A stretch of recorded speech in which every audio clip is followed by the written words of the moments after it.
Encuentro con tu ángel presenta Conociendo la Biblia, libro por libro.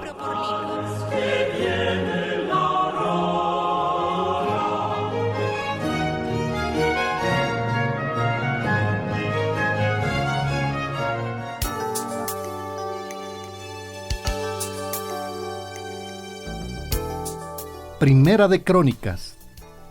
A través de la lectura del libro Primera de Crónicas, vamos a conocer una verdad maravillosa, y es la de entender que el mensaje que Dios nos dejó en su palabra es un mensaje completo, al que no le sobra ni le falta nada. Una broma muy común entre los estudiosos de la Biblia es aquella que dice que si quieres desanimar a un nuevo creyente, ponlo a leer Primera de Crónicas, y sobre todo los primeros 9 capítulos, donde vienen descritas las genealogías de la nación judía, y muchos de nosotros podemos quedar abrumados por tanta información y por no saber el motivo de Dios para presentar estas largas listas de nombres. Podemos incluso leerlo rápido y pasar de largo estos capítulos pensando que no hay ninguna enseñanza concreta y práctica para nuestras vidas. Pero hoy, que vamos a estudiar el libro Primera de Crónicas, vamos a explicar el propósito de estas genealogías y cómo Dios, a través de ellas, nos está dejando un principio maravilloso, y es el principio de la selección y la exclusión, aquí en su programa Encuentro con tu ángel.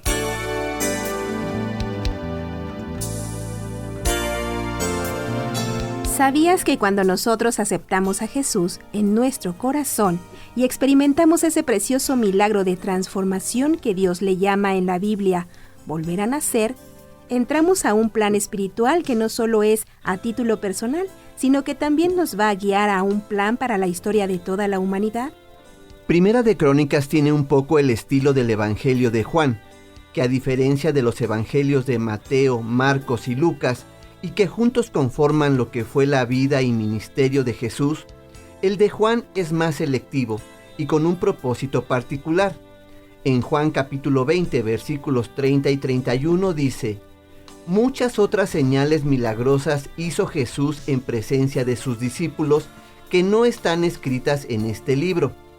Estas han sido escritas para que crean que Jesús es el Cristo, el Hijo de Dios. Crean y tendrán vida por su nombre. Aquí el autor nos dice cuál es el propósito y por qué eligió esos y no otros eventos. El propósito es que creamos que Jesús es el Mesías, que Jesús es el cumplimiento de las profecías mesiánicas del Antiguo Testamento. Nosotros podemos leer en el Evangelio de Mateo la genealogía humana de Jesús que llega hasta la Virgen María. En el de Juan podemos ver la genealogía desde el punto de vista divino. En Juan capítulo 1, versículo 1 dice: en el principio era el Verbo, y el Verbo estaba ante Dios, y el Verbo era Dios. El objetivo del Evangelio de Juan es el demostrar que Jesús es Dios, y que no solo lo dijo, sino que lo probó. Todos los milagros que Jesús realizó y que se narran en el Evangelio de Juan tenían el objetivo de demostrar su deidad, para que nos quede bien claro quién es la persona que está viviendo en nuestro interior y que Él no entró para ayudarnos solo a resolver nuestros problemas, sino para transformarnos a su imagen y semejanza. De esta forma, podemos apreciar que el carácter de Dios para seleccionar y excluir ciertas cosas es un principio que está plasmado en toda la Biblia. Para entender los puntos centrales de Primera de Crónicas, los podríamos dividir en 2 temas: el rey y el arca, o el rey y el templo. Las cronologías que aparecen en los primeros 9 capítulos tienen el propósito de rastrear de dónde viene cada una de las familias de la nación judía y de toda la humanidad. Estas genealogías no registran a todos los seres humanos que han pisado la tierra. Eso sería imposible. Pero nosotros podemos observar cómo Dios empieza con Adán y Eva, que tuvieron hijos, Caín, Set y Abel. Pero de repente elimina a Caín y Abel. Y Dios se centra en Set, porque de su descendencia vendría Abraham, la nación de Israel y eventualmente el mundo. Continúa la genealogía hasta Noé y sus 3 hijos, con los cuales comienza nuevamente la civilización. Noé tuvo 3 hijos, Sem, Cam y Jafet. Cam y Jafet quedan eliminados de esta lista y Dios nos empieza a hablar de la descendencia de Sem, porque de ahí vendría Abraham, la nación de Israel y eventualmente nuestro Señor Jesucristo. La genealogía continúa con Abraham, quien tuvo como hijos a Ismael e Isaac. Se descarta a Ismael y se comienza a hablar de la descendencia de Isaac. Y así sucesivamente vamos viendo cómo de los 12 hijos de Jacob, Dios selecciona a 2 muy importantes, Judá y Leví. De la tribu de Judá iban a venir los reyes y de la tribu de Leví los sacerdotes. Ambas tribus formaron la columna vertebral de la nación judía. De Judá se traza la línea hasta el rey David y toda su dinastía. Y por el lado de Leví se trazan sus descendientes hasta Aarón, el primer sacerdote y hermano de Moisés, y de ahí toda la línea de sacerdotes durante el reinado de David.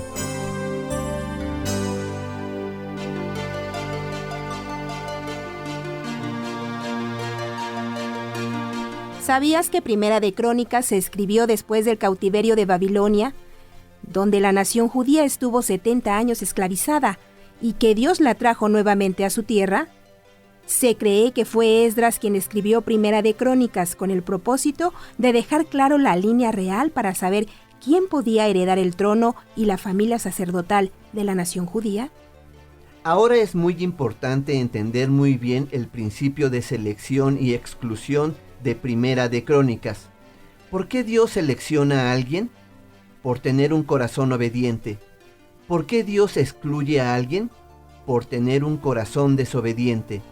Este es un principio que va en armonía desde Génesis hasta Apocalipsis.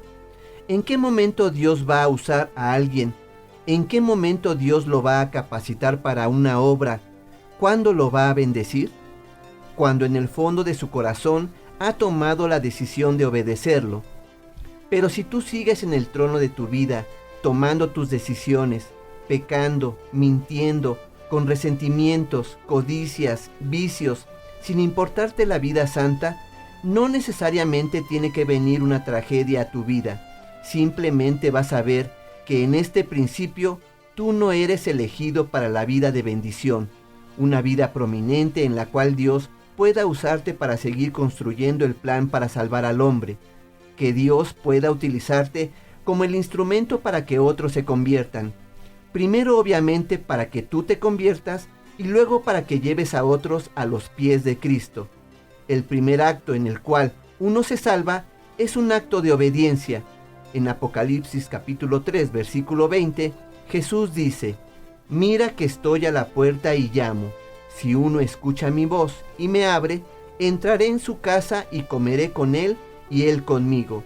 Para que te salve Jesús, tienes que obedecer y abrir la puerta. Dios no es un Dios egoísta, que tenga preferidos, ya sea porque le caen bien o sean simpáticos, no. Tenemos que entender que Dios no solo ama, sino que Él es la fuente del amor y que solo sabe amar con todo su ser. Así que cada uno debe aprender dónde está el lugar en el que Dios lo puede bendecir.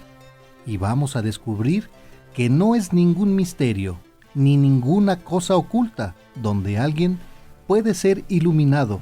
No, todo eso está revelado en la Biblia. El lugar de bendición, la tierra prometida, es el lugar de obediencia. En Primera de Crónica vamos descubriendo a través de este proceso de selección que una vez que tú levantas la mano y dices: Dios, yo quiero obedecer, me siento débil, la tentación a veces es muy grande y me siento incapaz, pero en el fondo de mi corazón quiero ser usado, quiero ser bendecido, te quiero hacer el rey de mi vida, y si de algo te puede servir mi existencia, aquí te la entrego. Vamos descubriendo que Él nos capacita, que nos transforma y que nos da la fuerza para obedecer.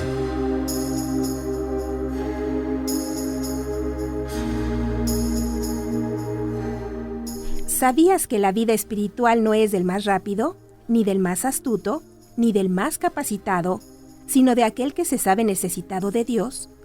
Que Él promete transformarte y que si Dios no te está usando, no es porque no quiera, sino porque tú mismo te has pasado a la lista de los excluidos por tu desobediencia. Eso no necesariamente es una situación permanente. Hay muchos casos maravillosos en la Biblia donde una persona reprobada, que había cometido ciertos pecados, entendió que no hay perfectos, que Dios siempre nos da la oportunidad de arrepentirnos, que confesemos nuestras faltas, que nos entreguemos nuevamente para que nos restaure. El rey David es un ejemplo. Él pecó, no una, sino varias veces, y hay un pecado terrible y muy conocido que él cometió, y en el que Dios pudo haberlo reprobado permanentemente. Pero vamos a ver en Primera de Crónicas que este pecado ni se menciona, y eso que se habla mucho de David. Sin embargo, un pecado que sí se menciona fue el pecado del censo, que veremos más adelante. Así es como Dios selecciona a un corazón que quiere obedecer. No te pregunta si eres obediente. Él te dice, ¿quieres obedecer? Yo voy a hacer el trabajo, para que cuando llegues al cielo no digas que fue gracias a tu esfuerzo, sino al trabajo de Dios en tu vida.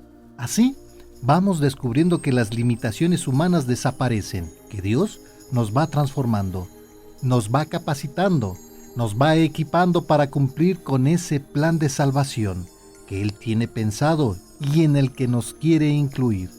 Por otra parte, Dios excluye al corazón desobediente de una persona que no le importa el cumplir con su voluntad. El rey Saúl, del cual se habla mucho en la Primera de Crónicas, fue una persona desobediente que solo quería vivir para Dios en apariencia. Y esto nos confronta al gran peligro que todos tenemos de caer en lo mismo. Querer fingir un fervor que no existe en lo profundo de nuestro corazón. Por eso, Dios nos resume los 40 años del reinado de Saúl en los versículos 13 y 14 del capítulo 10 de Primera de Crónicas, que dice: Saúl murió a causa de la infidelidad que había cometido contra Yahvé, porque no guardó la palabra de Yahvé, y también por haber interrogado y consultado a los espiritistas. No consultó a Yahvé, por lo que éste lo hizo morir y transfirió el reino a David, hijo de Jesé.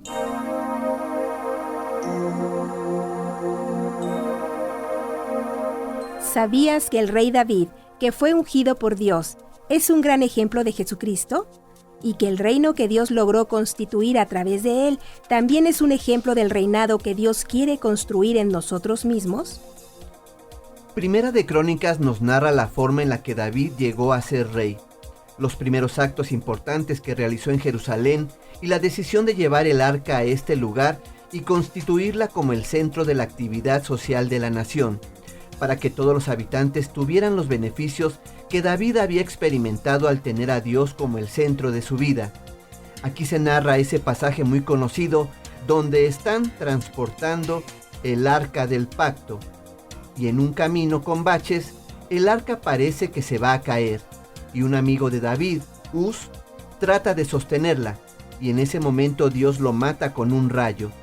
En los libros que ya estudiamos de Reyes, comentamos que esta situación se dio porque eran los levitas los encargados de transportar el arca y no se les había considerado, y el precepto es que Dios es quien nos enseña la manera de agradarlo y que no es como nosotros pensamos. Pero hay otra enseñanza muy importante de este suceso. Hay muchas personas que quieren humanamente estabilizar el arca, pensando que la iglesia no está teniendo el impacto que debería, y hacen marchas y declaraciones políticas para presionar al gobierno para que los valores cristianos se respeten y un largo etcétera. Y eso, en términos humanos, es tratar de estabilizar el arca. Pero ten muy claro esto: Dios no necesita que lo defiendan. Él se defiende solo. El arca no se hubiera caído. De eso podemos estar seguros. Hay tanta gente que quiere ayudar a Dios, pero como decían los predicadores antiguos, la palabra de Dios es como un león No la defiendas, solo suéltala. La palabra se defiende sola. Solo predícala y no entres en discusiones que a nada edificante lleva.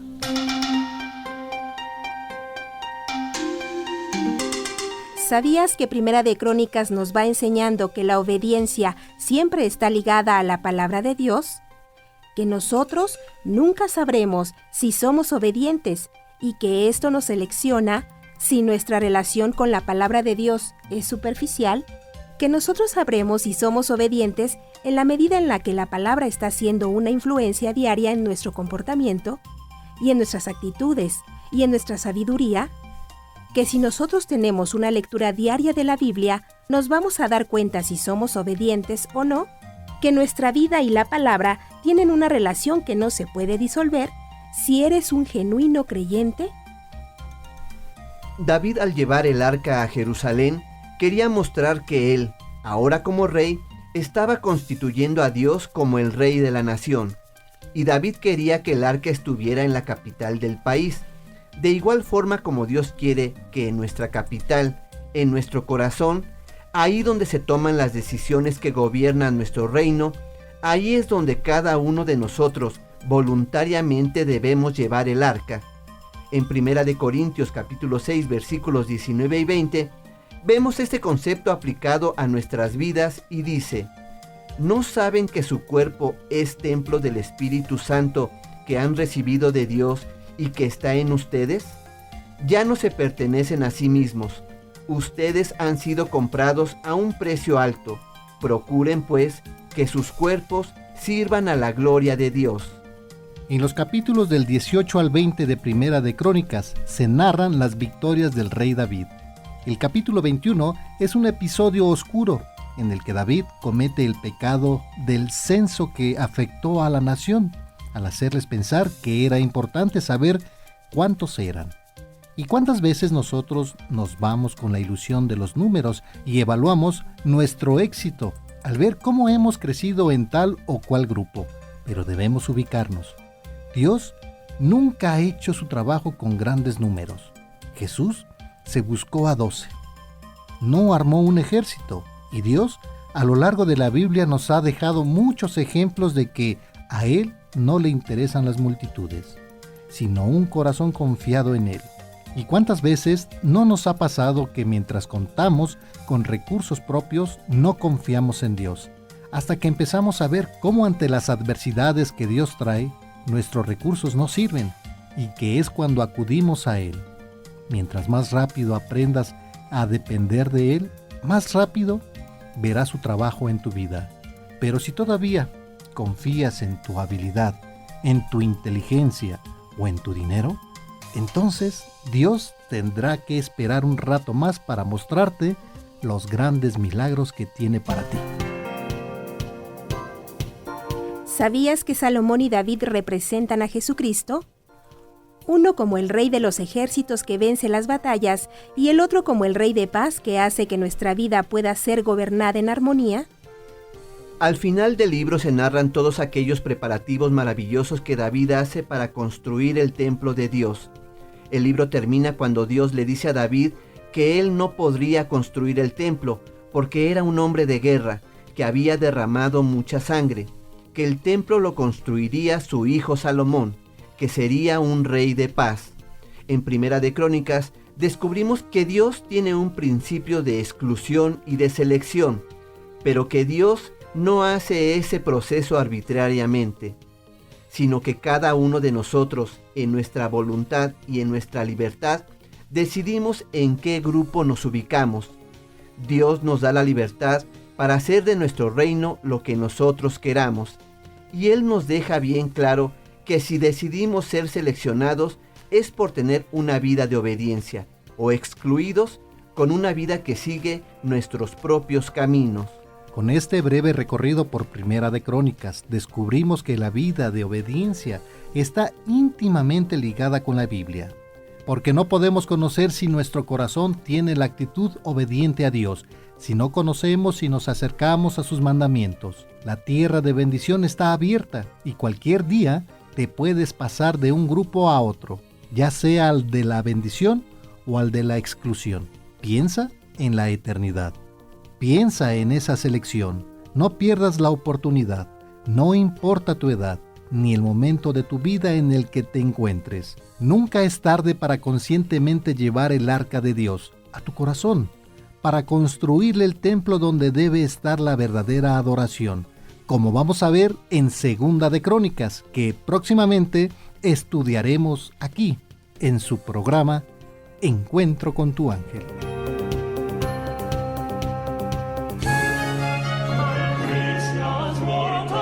Encuentro con tu ángel presentó Conociendo la Biblia, libro por libro.